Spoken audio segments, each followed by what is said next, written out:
I think we're going to bring the other guys up. We're going to do the panel now. Am I stealing? All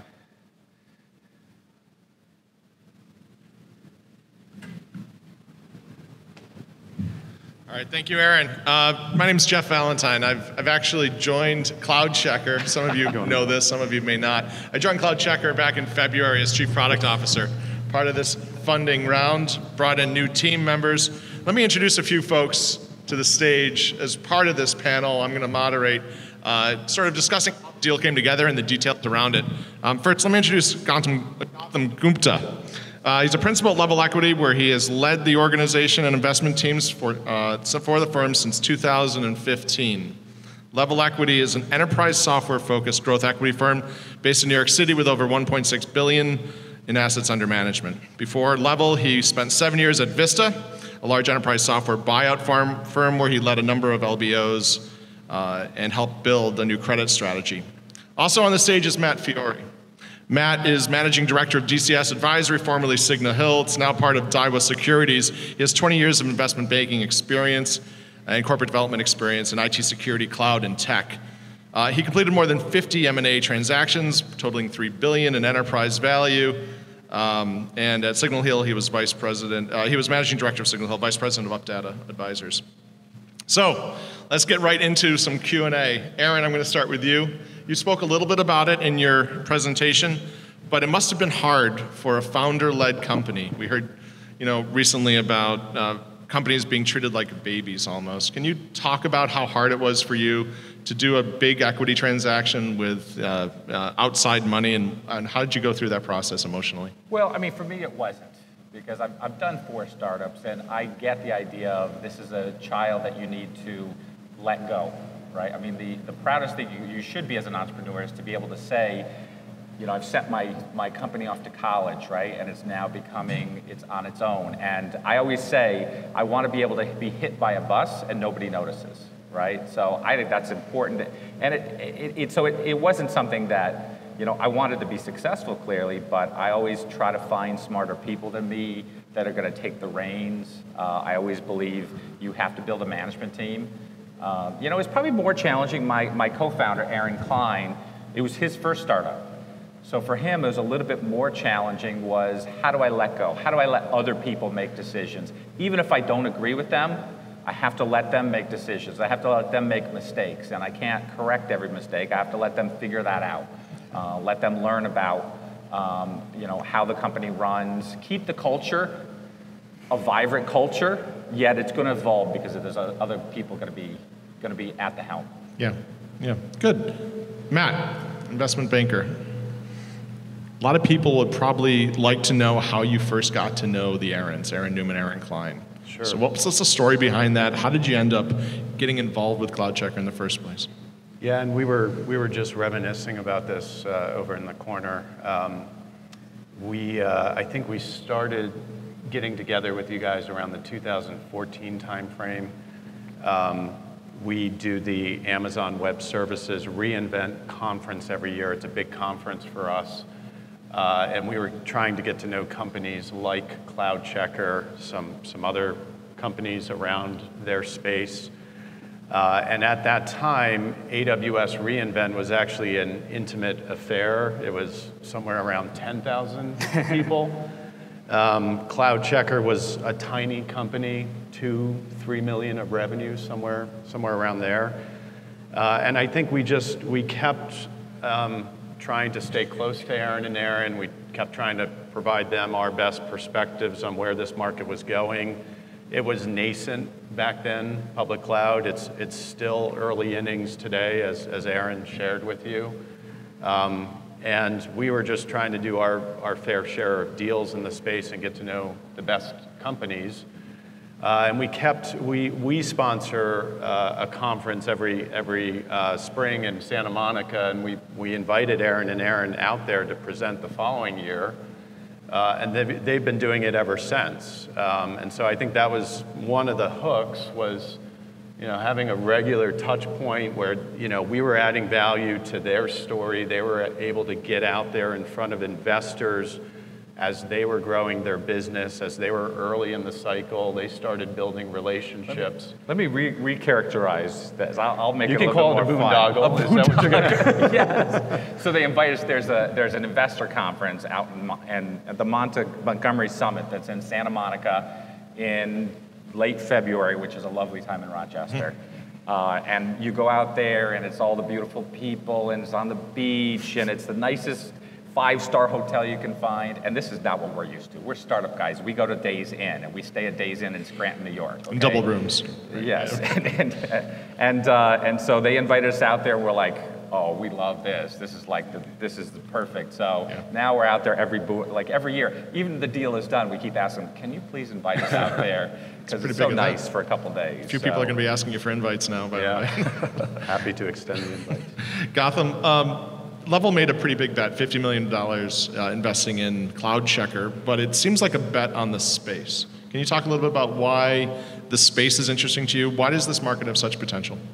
Yeah, sure. I think Aaron covered a little bit about this during his overview, and probably won't do as good a job as he did. But look, there's a handful of characteristics, a handful of trends that CloudCheckr is capitalizing on. One is the software market itself is growing rapidly. So we invest in enterprise software businesses, and we track as many software companies as we possibly can. Just in terms of the number of software companies that we add to our database every year, it's around 20%. So just software by itself is growing rapidly, and the reason for that is any business process that you can imagine can be encoded and turned into a software platform, and software continues to just make businesses more and more and more efficient. The value proposition that software companies offer to their customers has very little to do with the infrastructure that runs the software company. It's all about the applications that they're providing to their customers. So they want to outsource that to Amazon. So you're seeing AWS and Azure grow at rates of 50% a year at scale, at massive scale. And as Aaron said, they're just massive parts of Amazon and Microsoft's businesses. As they're growing rapidly, AWS and Azure aren't super focused on making sure that their customers can adequately or easily use their platform. They don't need to be, because they're just continuing to grow at scale, and they're just focused on that rapid pace. And that's where companies like CloudCheckr come in, where they can not only piggyback on the growth rate of AWS and Azure, but outpace them by providing the solutions that allow people to more effectively use AWS and Azure.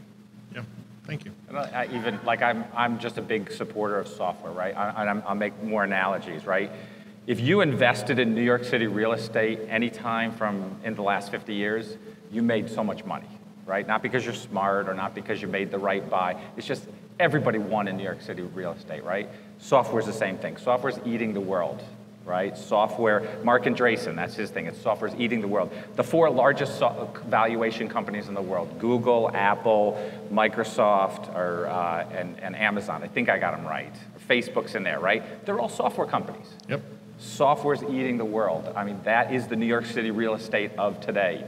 So you don't even have to make the right investments. Get in software. It's only going up. Aaron, as doing it round, you've got to make some representations as part of the process. You might need audited financials. You selected a Big 4 accounting firm to do the audit for CloudCheckr as part of this round. Can you talk about who you chose and why you chose them? Yeah, I mean, I'll even give some context, right? When you're a founder-led company with $2 million of investment, you don't get auditors, right? And you barely do any books. And that was one of the biggest challenges we had, was we were just focused on one thing, writing software and selling it, right? And recording it was less important, So we had, we were a typical startup with just not a great infrastructure around accounting, around HR, any of that. So, part of raising, $50 million is you have to add a lot of financial discipline around that. And it's an important step because if we tried to go through an exit with the way that our accounting systems and all that was, it would have been difficult, right? Yeah. So part of raising the money was let's get an audit in place, buy a Big Four, so that we can actually we can add the infrastructure we didn't have, right? We had the software, we had the talent, but we didn't have the infrastructure. So we did that as part of the raise. Immediately afterwards, went with EY. We went through an audit that was very stringent, and it actually was it took longer than expected because it was just a lot of recreating stuff that sometimes we didn't have, because 3 years ago, we did 3 years of back statements, and 3 years ago, we often didn't have all the records or invoices or anything like that. So, but we went with them because they were, there was a whole local connection where actually Jeff, who wasn't even working with us yet, we said we were looking for somebody, and he knew Martin, who said, these are the right guys to help you in upstate New York, made the connection, and we got it done. So, awesome. Gautam, I think everybody's going to be interested to hear how maybe not the numbers, but on what basis CloudCheckr? If you could just talk about the multiples or things like that. Yeah, of course.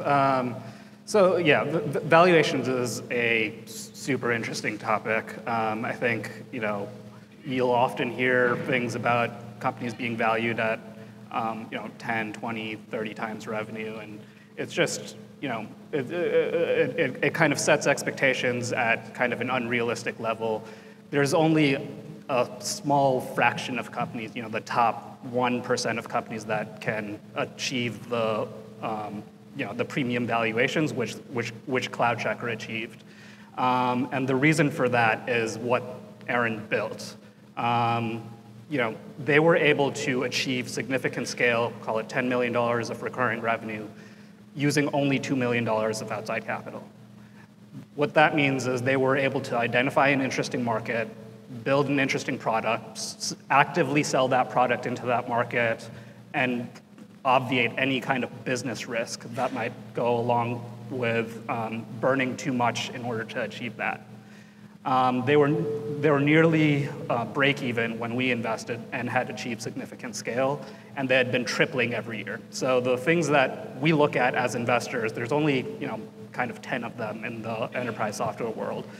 The most important of those are at this scale, their growth, profitability, and the ability to retain customers. And frankly, they had all of these in spades. And so it was easy for us to give them a high single-digit multiple of recurring revenue because you could be confident that that growth rate was replicable and that they would continue to, they again doubled next year. We were confident that they would be able to do that and that we weren't necessarily overpaying even though we gave them such a premium valuation. Awesome. I think everybody would like to hear how the deal actually came together, the specifics of the deal. So three-part question. Matt, we'll start with you. I'll ask you sort of what you did to prepare the company. Aaron, I'll ask you what the first meetings with investors went like. And then Gautam, if you could chime in with how you went through and evaluated CloudCheckr almost from a due diligence perspective. That'd be good. So Matt, let's start with you. What did you do to get them ready? Yeah, and I need to disclose I'm part of a team of 5, so this wasn't just me. I had a team that was working with me and some really sharp financial analysts that could take what Aaron had built, because the key performance indicators, the KPIs of the business, as Gautam said, were off the charts. We're talking about a premium valuation company because of what they were doing, the growth, the retention rates. The clients they were selling into were Fortune 500 or Fortune 1000, so it was an enterprise model. But we had to position this, and typically what that entails is writing or preparing an offering deck, which we prepared a 40 to 50 page slide deck. We had to do some initial cleanup work on the financials and get these guys prepared for having to report out once we got into a process, having to report out on a monthly basis, which you guys weren't used to doing, but once you get going in a process, and if it's a very competitive process and you have a lot of parties in the process, you're fielding questions left and right, and you have to be prepared. You can't let time lag in responding to those questions and responding to investors and buyers on financial updates of the business. So we had to get them prepared before we hit the market. We had to write a compelling slide deck. The market opportunity, as I said, was early, so we had to do some education of what this all meant, public cloud, and where this was going. Thankfully, Gartner and IDC had all sorts of fantastic growth rates that we could sprinkle in. But it took probably better part of 3 to 4 weeks to build that set of materials that we could go to market with that really had a compelling positioning thesis, why these guys were a winner compared to other companies around them, and why the growth would continue. And the projections, we had to work with Aaron and Aaron on a set of projections, why we could support that we were going to grow into those projections. And that gets to the point of, you have to continually report out throughout the process to make sure you're on track to hit those projections. Thanks, man.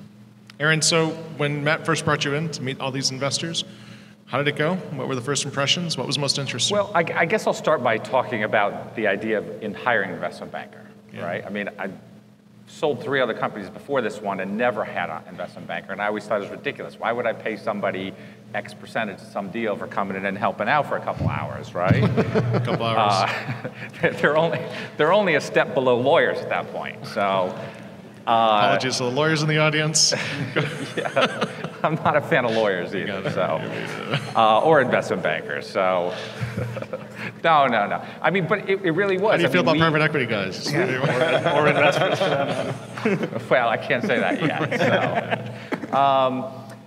But I never hired one, and the idea was very foreign to me. And then, after going through 3 or 4 processes that just weren't successful, it was like, it takes me a while to bang my head against a tree and finally go around the tree.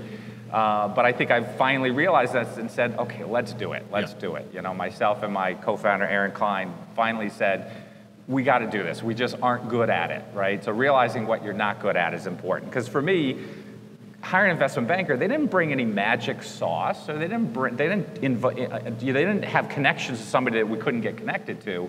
It was just discipline, right? It was discipline more than anything else. I was running the business.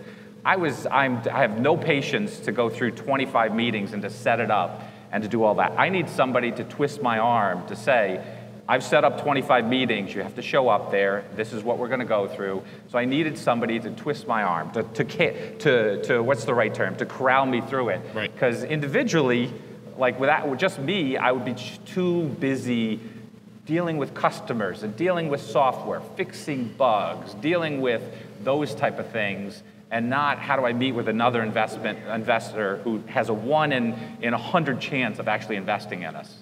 Right? Because everyone you invest in has a 1 in 100 chance of doing that. But you got to go out and do 99 meetings.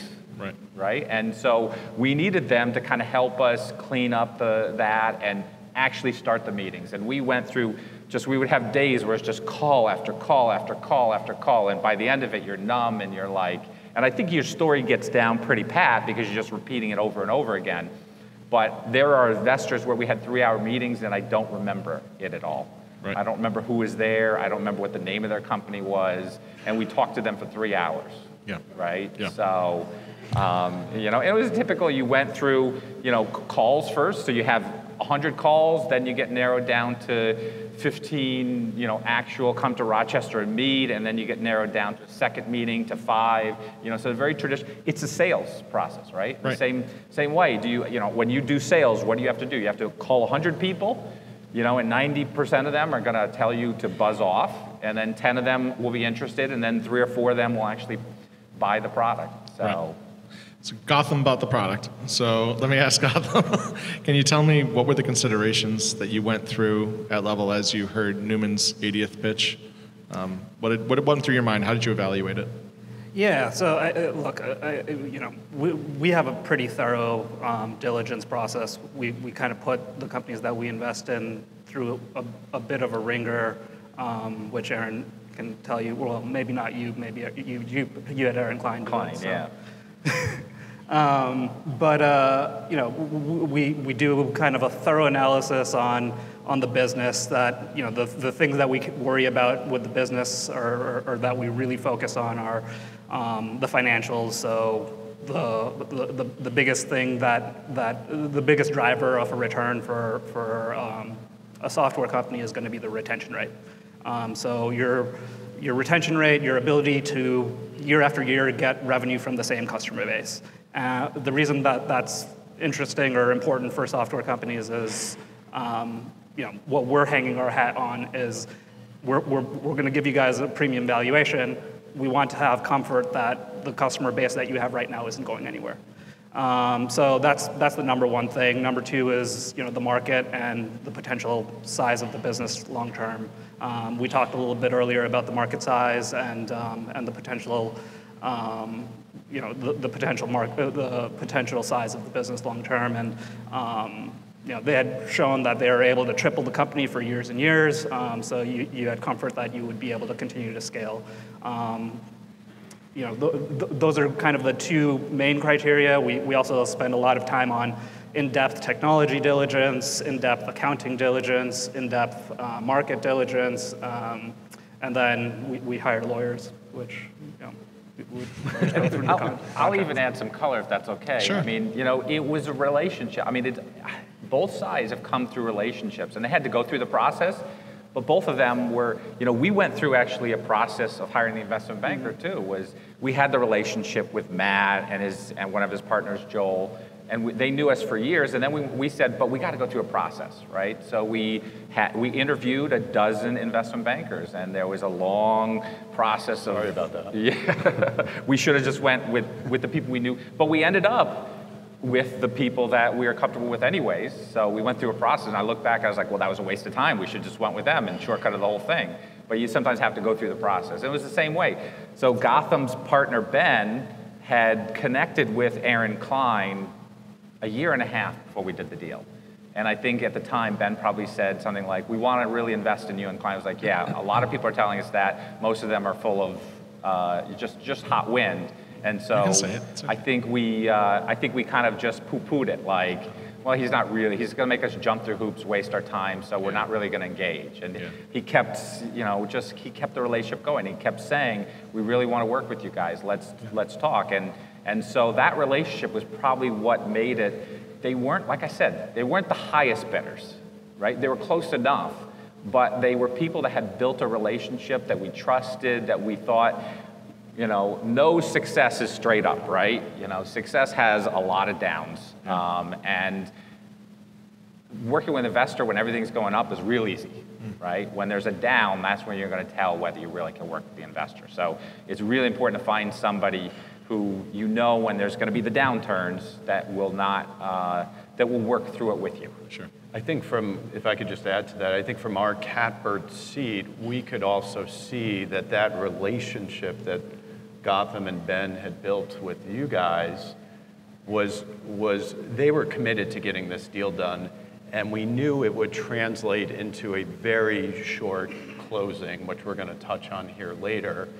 I think when we all put our heads together on our side, the other two parties that were around the hoop at that final phase, we just knew Level had done more work and were committed to trying to close this within 30 days, and that's effectively what they did. And we could sense that from their behavior and the interest level early on. Yeah, I think before you guys were hired, we actually tried to preempt the process a couple of times and tried to put something in front of the Aarons that would transact. Obviously, they needed to do their homework in order to get there, which we understand. But I think I think I also chased you guys down at that AWS conference that you guys probably met at. He flew out to an AWS summit and sat and had drinks with us a couple times and things like that. So let's talk about 31 close. So how is it possible? I think a lot of us are used to 3-month diligence processes. How did you close in 31 days? Matt and Gautam, what did you have to do to prepare the company? And Gautam, how's that even doable? I can start. Sure. Look, closing in 31 days is not a big deal for an investor. All we do is transactions. We're set up to do it. We love doing it. We're super excited about it. We have all of our diligence processes in place. What I found to be the two things that kind of slow down a diligence process, well, I guess 3, but 2 main ways. One is the company not having its documents and its financials in order to be able to easily be digested by an investor. And I think we tried to preempt the process so that they wouldn't hire a banker, but the fact that they hired a banker actually allowed us to get all of that done really quickly because it was all set up in a way that we could easily digest it. I think software investors look at 10, 20 things in a lot of detail, and I think Matt's team just knew what those were and were able to deliver them fast. And the second thing is lawyers. Unsophisticated lawyers will drag out a process because they kind of start trying to dig into details that may not be commercially relevant.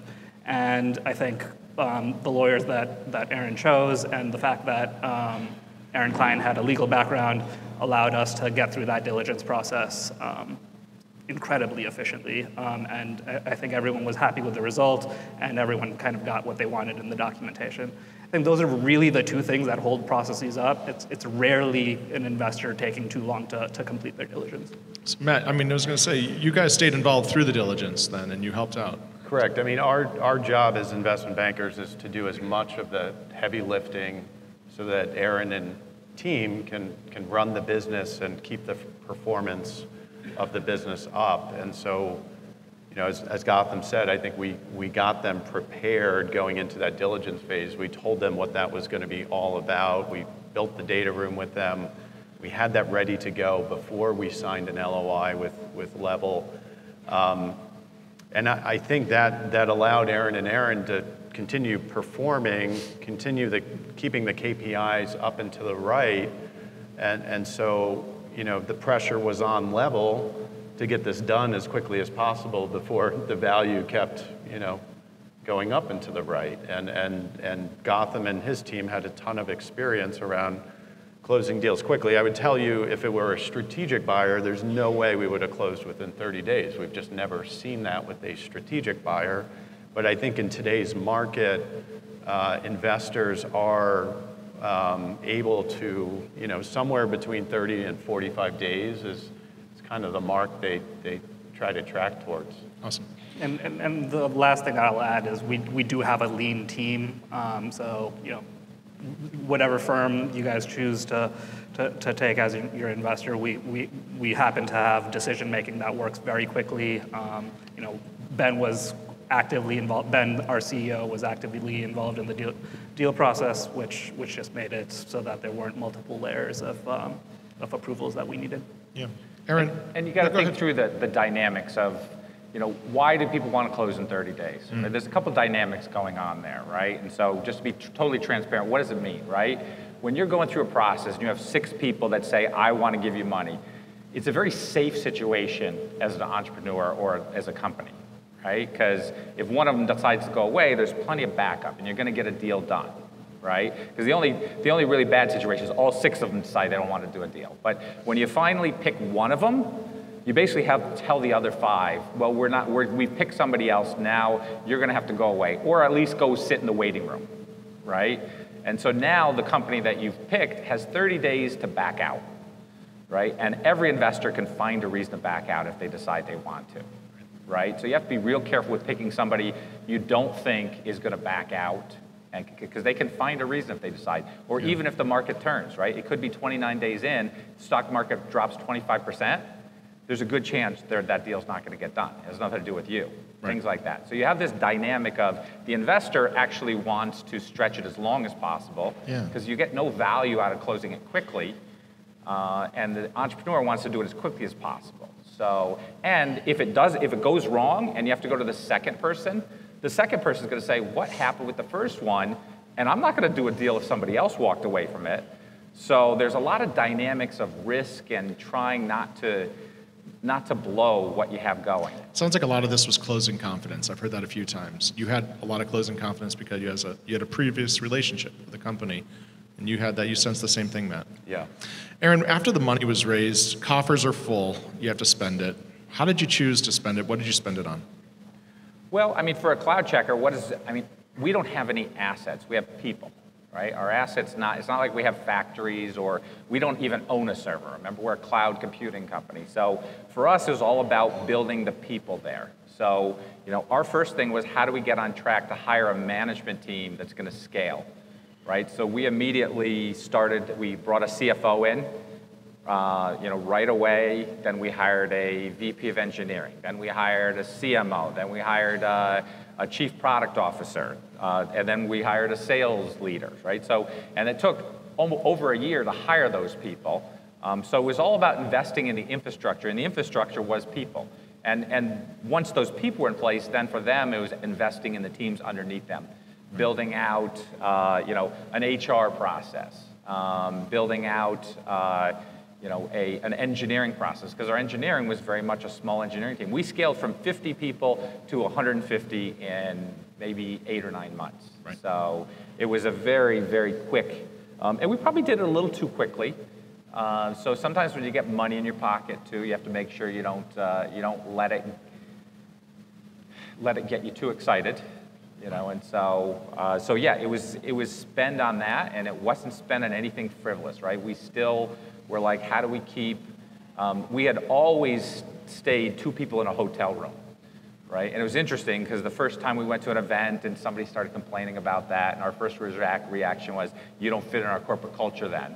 But eventually we had to start letting that go and, let people have their own rooms, but we still make them stay at the, if you go to reInvent, which is the big AWS conference, we stay at the Hera Hotel, which is the $70 room hotel rather than the $200 room hotel. So we have to keep that culture and everything, but we do have to spend more. Yep.